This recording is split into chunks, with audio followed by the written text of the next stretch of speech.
RCF, Cœur de Champagne. Gabriel Francard, bonjour.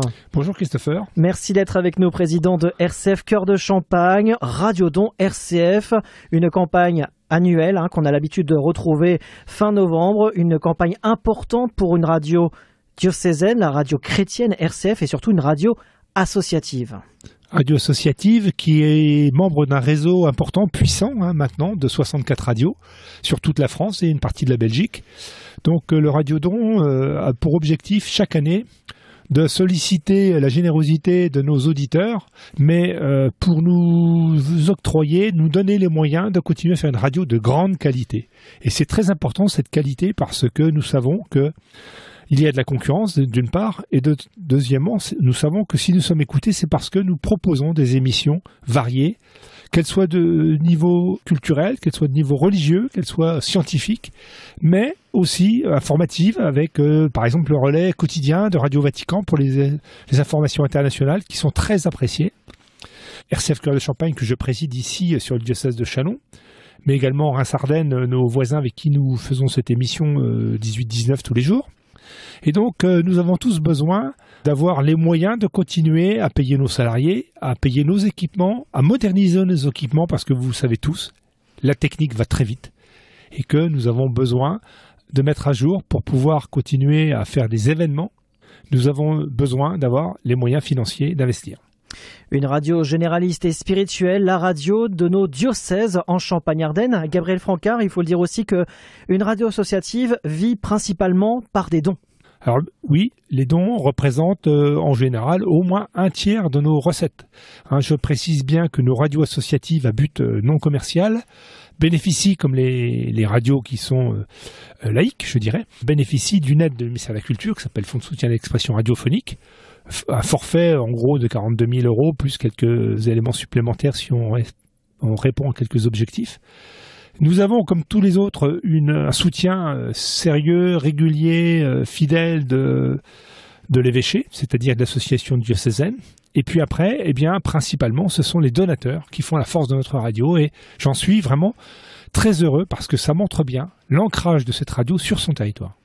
Et une radio associative comme RCF, Cœur de Champagne, dans notre territoire Champagne-Ardenne, c'est important de soutenir cette radio diocésaine puisque, d'une part, radio associative, il n'y a pas ou presque pas de pub. Et donc, ça a aussi son avantage d'écouter une radio comme RCF puisque, voilà, vous n'entendez pas régulièrement de la pub et c'est grâce à vos dons.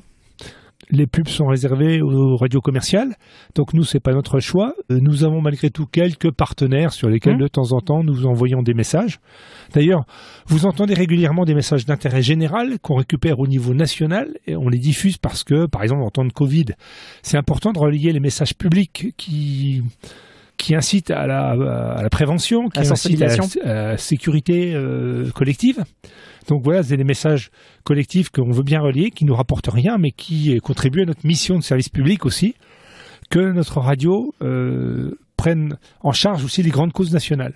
Alors maintenant, c'est une radio associative qui est au service du diocèse. Donc en temps de confinement, maintenant que les églises sont presque refermées, c'est-à-dire qu'il n'y a plus de messe dominicale, RCF apporte à nos auditeurs effectivement ce temps de recueillement, ce temps de liturgie qu'ils ne peuvent plus pratiquer directement dans les églises. Et même, par exemple, les enterrements, les églises sont encore ouvertes, mais c'est tellement restreint l'accès que on voit bien qu'il faut avoir des moyens d'intervenir de manière complémentaire avec les ondes, avec le son, avec les images quand on fait de la vidéo, avec également des relais écrits comme le fait le CEDICOM, c'est-à-dire le service diocésain de communication. Oui, tout ça, c'est une synergie autour de l'évêque pour que malgré tout, les messages de l'Église puissent être diffusés. Donc nous, bien sûr, on ne fait pas que ça, on est une radio généraliste, donc nous avons à développer, avec nos producteurs locaux, des émissions variées qui agrémentent toute la grille quotidienne. En quelques secondes, Gabriel, on rappelle aussi que pour soutenir et pour faire un don à la radio RCF, Cœur de Champagne, c'est déductible de vos impôts. Oui, alors bien sûr, comme nous sommes une association, comme beaucoup d'autres, 66% de vos revenus, 66% de votre don sont déductibles de votre revenu, bien sûr, de votre impôt sur le revenu, plus exactement, c'est pas du revenu, mais c'est de l'impôt sur le revenu, pour être très précis. Donc ça, c'est un avantage significatif. Donc c'est-à-dire que vous pouvez nous donner un peu plus, puisque au final, l'État vous en remboursera une partie si toutefois vous êtes soumis à l'impôt sur le revenu, ce qui n'est pas le cas de tout le monde, bien sûr. Gabriel Francard, merci d'avoir été avec nous aujourd'hui sur RCF dans le cadre de cette semaine du Radiodon. Pour soutenir rcf.fr, vous pouvez faire un don directement en ligne ou directement en composant ce numéro de téléphone tout au long de la semaine, le 0810 333 777, 0810 333 777, 6 centimes d'euros par minute, plus le prix d'un appel local. Merci Gabriel, et puis très bonne semaine de Radiodon. Merci aux auditeurs de leur générosité. RCF, Cœur de Champagne.